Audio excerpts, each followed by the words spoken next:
Street culture. Street culture. Street culture.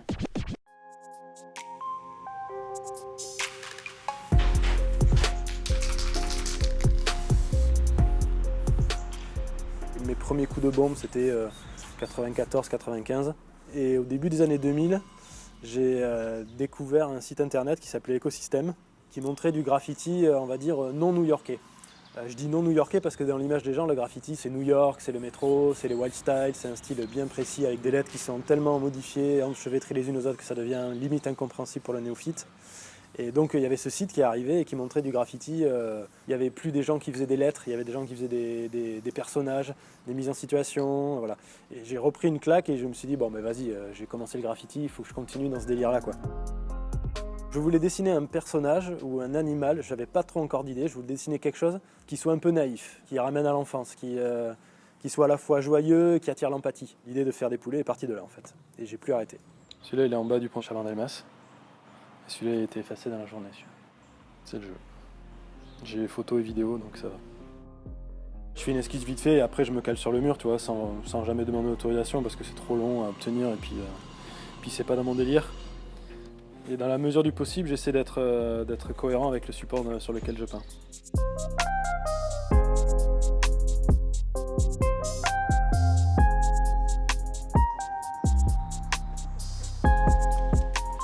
On est dans un endroit abandonné. C'est le genre d'endroit que je fréquente pour faire des peintures tranquilles, dans un cadre un peu atypique, pour tout ce que ça apporte en termes d'ambiance, de texture des murs, et de mise en scène que l'on peut arriver à produire dans ce genre d'endroit. Donc cette peinture, je l'ai fait en 2017, si mes souvenirs sont exacts. Et il me semble dans mes souvenirs que quand je suis venu, le mur n'était pas en si mauvais état. Et c'est marrant de revenir, de voir que voilà, tout tombe en lambeaux. Bon, c'est la vie des peintures, rien n'est éternel, et il faut l'accepter.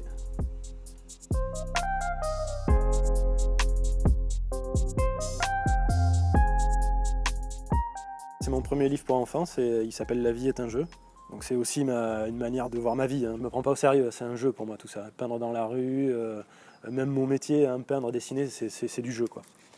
Et donc il y avait toute une histoire et à la fin, il y a des jeux comme par exemple dessiner l'autre moitié. Il y a mon deuxième livre qui va sortir qui s'appelle Chic Planète, dont le thème est plus des thèmes actuels, on va dire, qui sont l'écologie, l'entraide et la tolérance.